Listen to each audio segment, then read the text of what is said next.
नमस्कार। आज हम समय को एक बिल्कुल अलग नजरिए से देखने वाले हैं।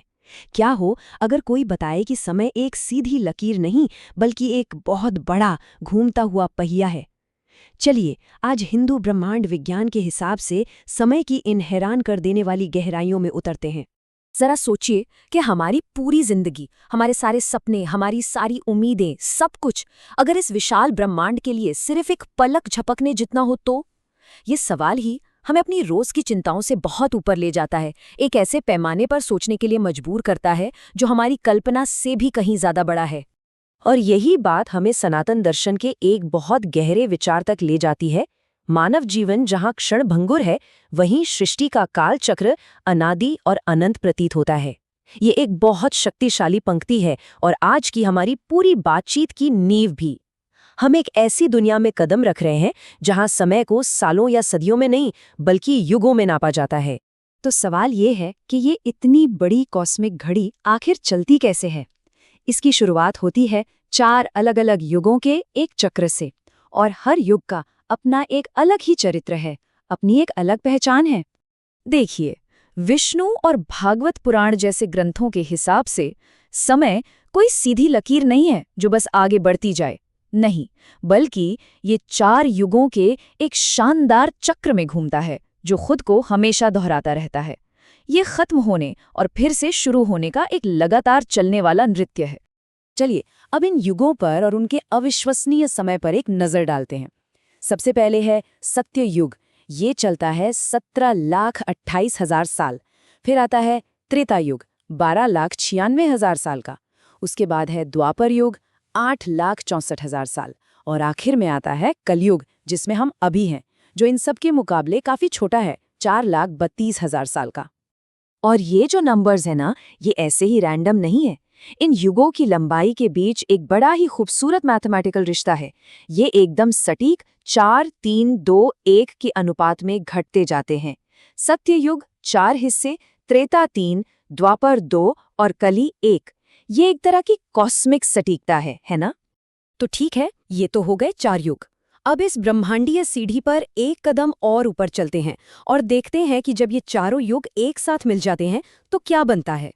जब सत्य, त्रेता, द्वापर और कली, इन चारों का एक पूरा चक्कर खत्म होता है तो ये सब मिलके बनाते हैं एक महायुग।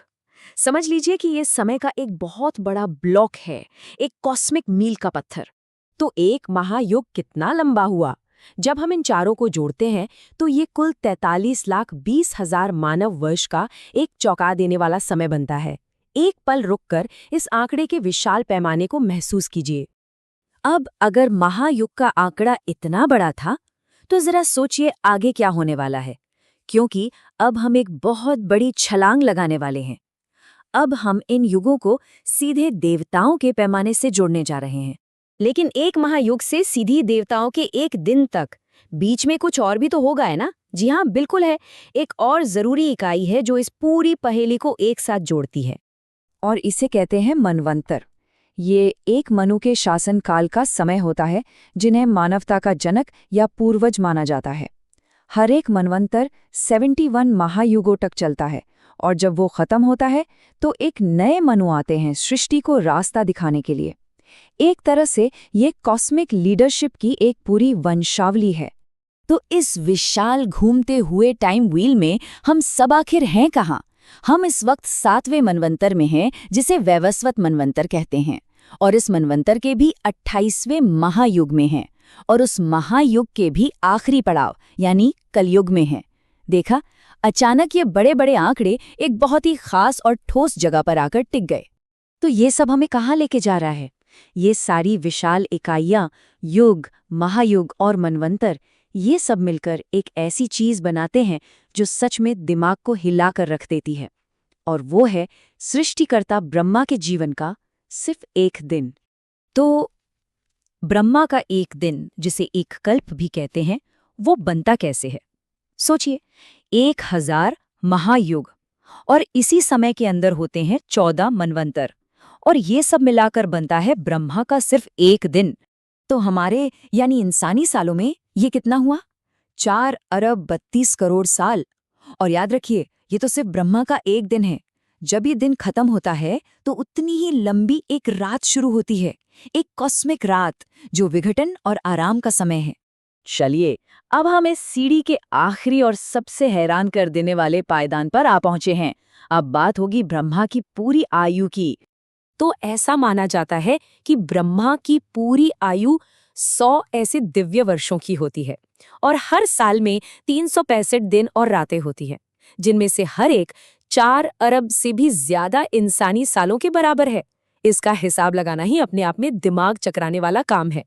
और ये हमें ले आता है आखिरी नंबर पर, 311 खरब 40 अरब मानव वर्ष। ये ब्रह्मांड के बनने और मिटने का एक पूरा चक्र है, शुरुआत से लेकर अंत तक, और फिर से वापस एक नई शुरुआत तक।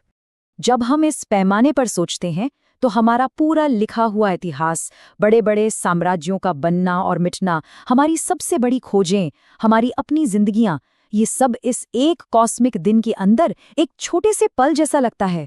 ये हमें विनम्र भी बनाता है और हैरान भी कर देता है। और ये हमें एक आखिरी सवाल के साथ छोड़ जाता है।